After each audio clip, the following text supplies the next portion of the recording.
Pietro Parolin was appointed Secretary of State to Vatican City by Pope Francis in 2013. Since then, he has had a serious diplomatic impact on peace talks in Venezuela, humanity in Guantanamo Bay, relations with the United States and Cuba, and negotiations with the Chinese Communist Party. So how does the Secretary of State of the smallest country in the world have such a significant global impact? Let's take a look at how the Vatican Secretary of State can work to influence affairs on the global stage.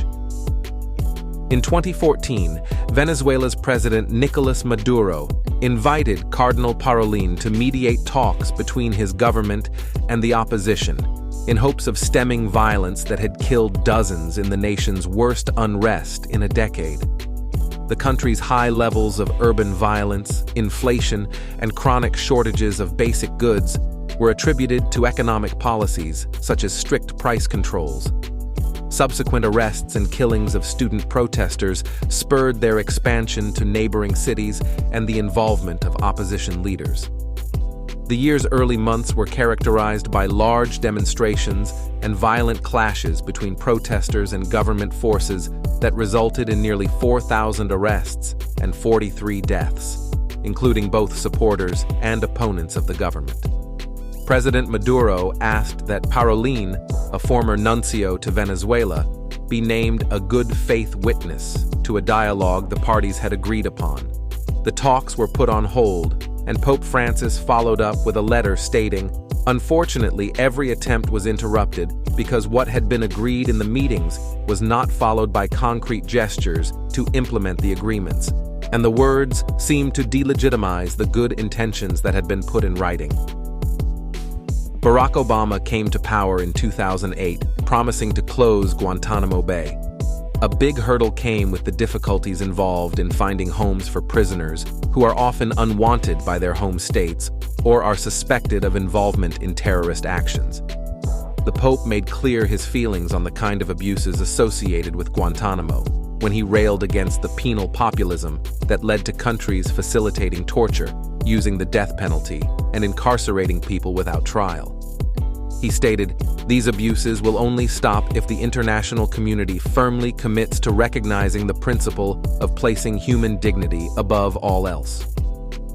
In December 2014, Cardinal Parolin asked the U.S. to find an adequate humanitarian solution for prisoners held at the Guantanamo Bay detention camp, a reflection of Pope Francis's concern that prisoners be treated with dignity and not be subject to inhumane treatment.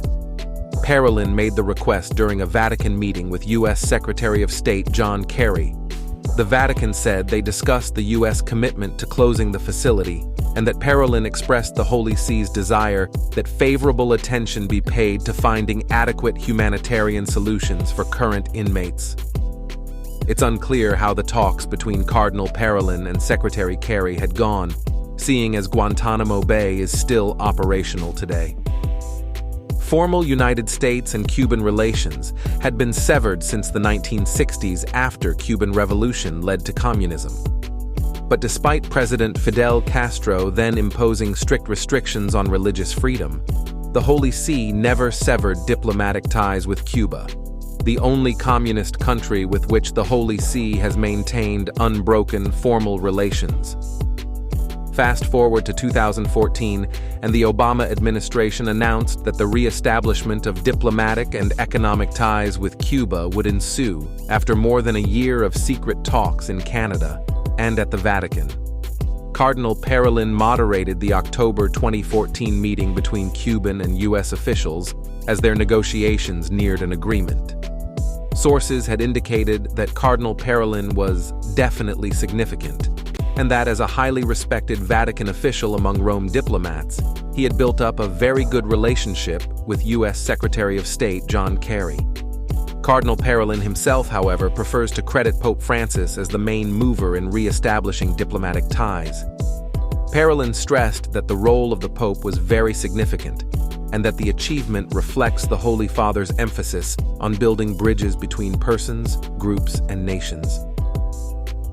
Relations between the Vatican and China have been strained over various issues, especially the Chinese Communist Party's policy of restricting religious activities and the appointment of Catholic bishops in mainland China. September 22, 2018, the Chinese government and the Vatican signed a historic agreement concerning the appointment of bishops in China. It has been reported that Cardinal Parolin played a significant role in these negotiations. Pope Francis lifted the excommunications or regularized the status of 7 bishops who had been ordained with government approval, but not the Vatican's consent, marking the first time in decades that all the Catholic bishops in China were in full communion with the Pope. Parolin stated that the idea of the Catholic Church as truly Catholic or universal pushes the Holy See to nurture no distrust or hostility toward any country, but to follow the way of dialogue in order to reduce distances, overcome misunderstandings, and avoid new divisions.